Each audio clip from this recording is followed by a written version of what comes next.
Exactly how does coaching help organizations kind of level up? Athletes have coaches because they want that competitive edge. What problem are you trying to solve? It's messy. It's not linear. You won't have the answer by the next day, but the coach helps you to hold the space.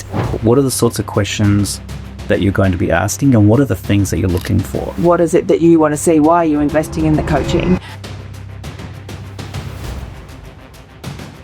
Okay, so welcome back to the show. So in the last episode, we talked a little bit about what is coaching, which I think is quite a valid question for a lot of people. I really liked how you guys are able to bring out aspects of like what it means to pursue that excellence in the workplace and the different elements that you talked about, like the ability to do stakeholder engagement and effective risk management, real practical skills that help organizations level up. And what I wanted to do in this episode was really put a bit of a spotlight on like exactly how does coaching help organizations kind of level up. And I suppose the story that I've got in my head, like where I'm going with this is that, you know, ideally as an organization, your resource not ideally, actually opposite of ideally, but you're resource constrained. You have limited resources. We obviously want to invest them for maximum impact because that's how you grow your organization. That's how you're competitive, those kind of things. And in that, coaching is one of many competing things that an organization could invest in order to, you know, have that return on their investment. So when you're talking to business owners, like what are the sorts of things that business owners are concerned about when it comes to coaching? And what are the sort of linkages that you're able to draw between what a coach, i.e. you guys offer, and how that's going to provide them with a return on investment? I think there's actually a valid question that every business owner should have. Should ask a coach, how do I know what's in it for me? Like, how do I know that this investment in coach is going to come back and help me or my organization in some way, shape, or form? And initially, when we engage with organization, what we really try to understand is be intentional around developing or co-designing measures of success. Okay. So that might be we're working in collaboration with the HR, or we work directly in a small organization, or work directly with the CEO of a company because they don't have HR department. But one of the metrics that we really look at is understanding what the productivity looks like, because that's where people want to know, the business owner who would like to know, would this help me grow financially from A to B? And we start there as one of our assessment of where are you currently and where is the bottleneck, where are you getting stuck? So what we know that based on studies is that when organizations are intentionally engaging with coaching, that they are 7 times more likely to be productive. Wow. Okay. So there's a lot of numbers. However, it requires intentionality. It requires understanding your own business and what are the drivers and the role that the leaders play in that. And we then take it from A to B.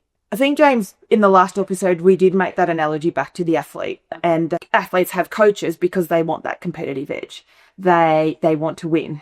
And I, as a business owner or a leader, it's really about having that mindset that coaching will give you that competitive edge and it will give you the ability to get the best out of the people that you've already invested in. So it is maintaining the investment that you've already made through helping them excel and strengthen what skills and talent that they're already bringing to your organization.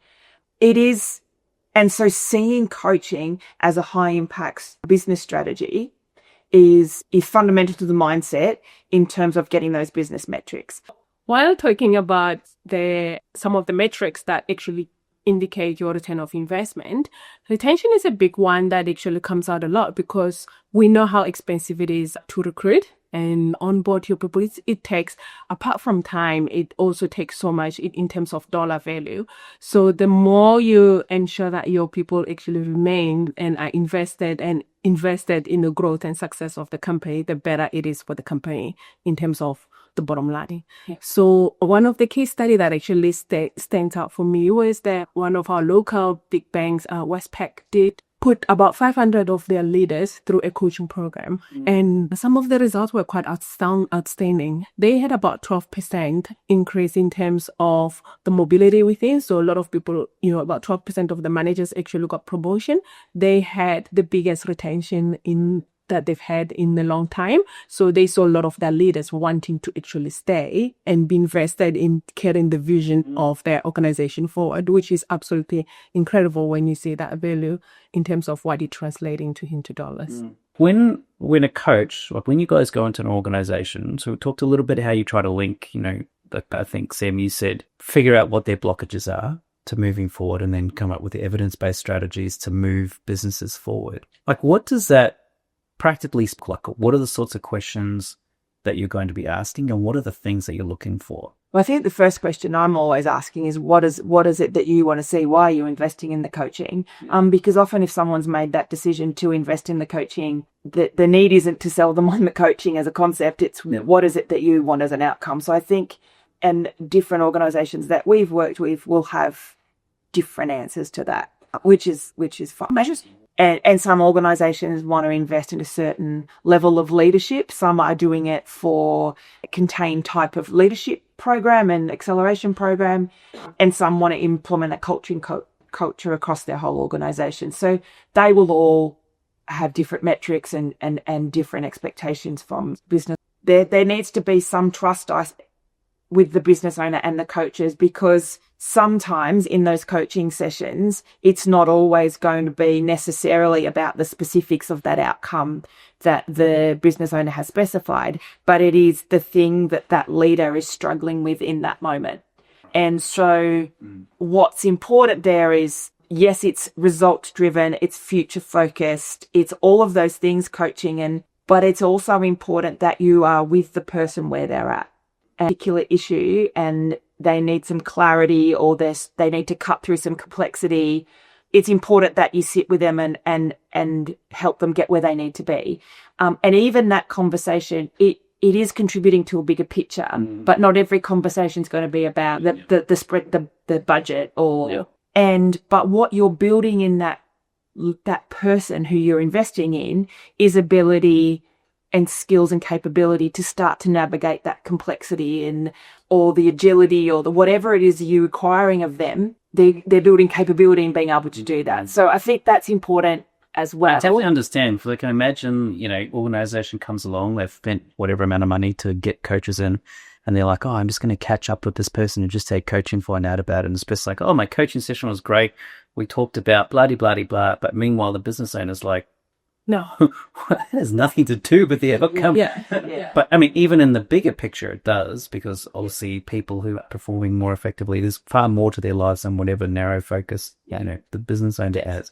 But I can just imagine that conversation with business owners like, what? It is, they are so true in their life. Like, what we sometimes, one of the questions that we really like to ask in the beginning is, what problem are you trying to solve? Because they want coaching as a tool, and they've maybe had stories about, they've read about it, they've had some success stories from someone else, and that's great. And they're thinking that they want that. I saw them grow, like they read their Harvard study and they're like, I want that 25%. It's like, give me 20, right? Which is valid, it's great. So when we ask the question, what problem are you trying to solve? Sometimes it actually goes on for weeks before people can actually articulate what the problem is that they're trying to solve. But also the answer actually varies depending on the role and different levels. So there you might find that the CEO and executive team have got some sense of what problems exist that need to be resolved, that they believe coaching will be a vehicle to getting to the outcome that they're looking for. And then you get the middle managers have got their own frame of reference, and then the people on the ground have got frame of reference. So our job as coach, once we have that comprehensive overview of what people's take in terms of the problem that we're trying to solve here, we are able to sort of take a step back, reflect on that, and actually start asking different questions or start engaging with the leadership team around our findings. And the coach, as Michelle said about trust, the coach is not there we're there to help you solve a problem or get to the outcome that you're looking for. And sometimes we may not necessarily agree with what you think. So there need to be a level of trust to say the coach is an expert in that process while you are the expert in your business. So it's about the collaboration and co-design, and perhaps really giving the coach the space to share some of the insights that you don't want to hear as business owner, because otherwise you're going to remain the same. I mean, to me, it sounds like you guys are coaching the business owner while you're engaging with them. I think that's actually a really important point, James, because I find it's easier, and easy is probably not the right word, but business owners or leaders who have engaged in coaching and who understand that process and the benefits of it for themselves are much more readily willing to invest in their people, and also aware of that process, that it can't be all reported upon and it's not all about metrics. But the other thing is, that's at a big organizational level, and that happens occasionally, but not lots of organizations are saying, build me a culture of coaching and we're going to invest in this upfront like that. I think it often starts a little bit smaller than that. And I think what I have done a lot with organizations that I've gone in and they've asked me to do some coaching with key people in the organization, I will have a 3-way conversation with the manager, the coachee, and myself, and we will talk a bit about why that manager is investing in that person. What is it that you think their strengths and their areas of improvement, and what is the person who's investing in the coaching wanting as an outcome? And for me, that transparency really allows me as a coach to keep us on track. So it allows me to be able to bring in questions to say, well, how might that align with the strategy and the direction of the department that your manager's told me? That for me, that conversation, that 3-way. And so I don't report back to that manager the minutiae and the discussion, but I will report back that we're heading in this way. And so that can be then built upon and scaled, that kind of concept. Okay. But I think if you're paying for a coach and you're not particularly interested in what's happened, you're just paying for a coach, I think there's a missed opportunity there in terms of really aligning that strategy and also realizing that it's a business investment, not a motivational Not tool. nice to have. Yeah. I like that. What would you say are some of the things that, like, if a business owner is looking to engage a coach or a coaching, create their culture of coaching? I like the way you guys put that. Like, what are the sorts of things they need to be thinking about, getting ready and implementing so that they're able to turn up to that coaching conversation? I wouldn't say ready to go, but like with a well-considered thing to give to coaches to bring it in. Like, how do they jumpstart that coaching culture internally before they engage a coaching team? Yeah, I think to me that's like any strategic direction and any goal that an organization has, you have to role model that from the top. Yeah. And so I think if you are talking about the benefits of coaching, you understanding what it is very clearly and transparently that you're trying to seek from coaching, I think those conversations happening in the organization are important.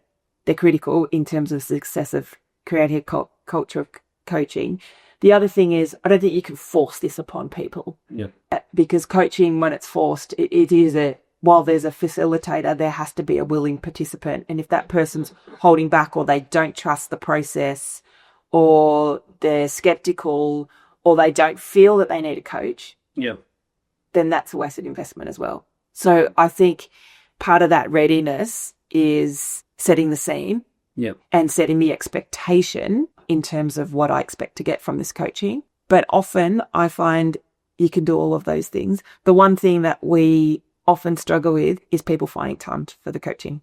So actually making that part, I find I work with a lot of executives and they'll be squeezing in coaching at 6:30 at night because they have to get everything else possibly done. And then this thing gets squeezed in right at the end. And so prioritizing that as part of core business, I think is really important in terms of setting those expectations and role modeling what you want. Yeah. I think another key is not kind of really trying to think about coaching in the bigger context of the culture, organizational culture, and aligning it with what you already do. If it's just sitting there by itself, it becomes a thing that we just do and it's a tick box and then we leave it there. But when it's aligned with other things, that's where you can actually maximize its impact. And it becomes the way we do things here, which is predominant about what culture is how we do it here. That there is an expectation, is just the way we go about our business here. Second, I think is just another issue that we just talked about now about understanding your own measures of success. What does that look like for you? Before, perhaps when you're about to engage a coach, you might have to start to think about what problems are we trying to solve that we believe that the coach might help us with. What sort of measures of success would I be looking for? And that will tell us that I am, as a business owner, getting return of investment on what. And you might want to really start to think with the coach as well, understand maybe with regards to their experience, what their experience, what does their experience look like? Have they actually have got a proven record of working in similar or perhaps slightly different, but can be transferable to your organization as well? As you said earlier, it's hard to understand how to find a good coach and what is a good coach, and how do you know as someone who's never been engaged in coaching before.